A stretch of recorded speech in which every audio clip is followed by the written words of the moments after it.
If you think that your thoughts have something to do with your future, just from a theoretical standpoint, that your thoughts create your destiny, and you think 60 to 70,000 thoughts in one day, and 90% of those thoughts are the same thoughts as the day before, well, then your life isn't going to change very much as long as you're thinking the same way.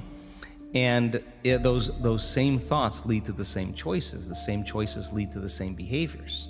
The same behaviors create the exact same experiences, and we anticipate the same feelings or emotions from those experiences, and those emotions are the payoff that drive our very same thoughts. Well, our biology, our neurocircuitry, our neurochemistry, our hormones, and even our gene expression will be equal to how we think, how we act, and how we feel.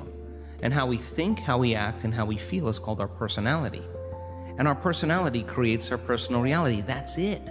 So the present personality who's listening to this show has created the present personal reality called their life. So if you can latch on to this idea, if you want to create a new life, a new personal reality, you got to change your personality, which means you better start thinking about what you've been thinking about and changing it.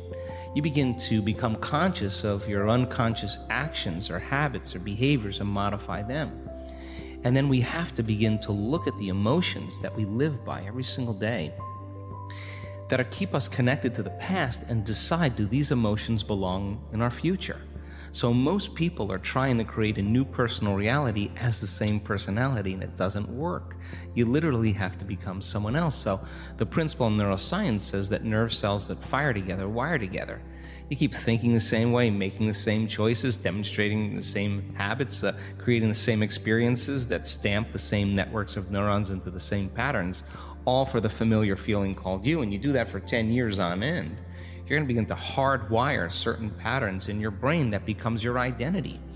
And by the time we're 35 years old, it kind of becomes fixed, right? And psychology used to say that you can't change that, but we now know that you can. So then that kind of box in the brain, that is the habit of ourselves. It's we're 95% of the time running a series of programs. So then sitting and doing the work, we have to become disentangled from those programs. And so the moment you decide to do something differently or make a new choice, what most people don't want to face is that discomfort. And that discomfort, that uncertainty, that lack of predictability, that unknown is what people are afraid of, because they'd rather live in guilt. At least they can predict who they're going to be than take a chance in possibility. You have to really begin to mentally rehearse. Ask yourself at the end of your day. I do this every day. How'd I do? How'd I do today, bro? How'd you do? Did you do good? Where'd you fall from grace? What was it that caused you to go unconscious for the rest of the day? Like, what was that moment? Now, if you're a student of life, you'll begin to contemplate, well, it was that person that said that thing, then I reacted, or I got this email, or things didn't go my way, and I started feeling angry or frustrated or fearful. The next time that happens, how could I evolve my experience? Now, you may have to search for some answers of the best model to build, or you may actually have a long contemplation and start to go, God, the next time that happens, I think I'm going to do this, or I'm going to do that, or I'm going to plan my behaviors.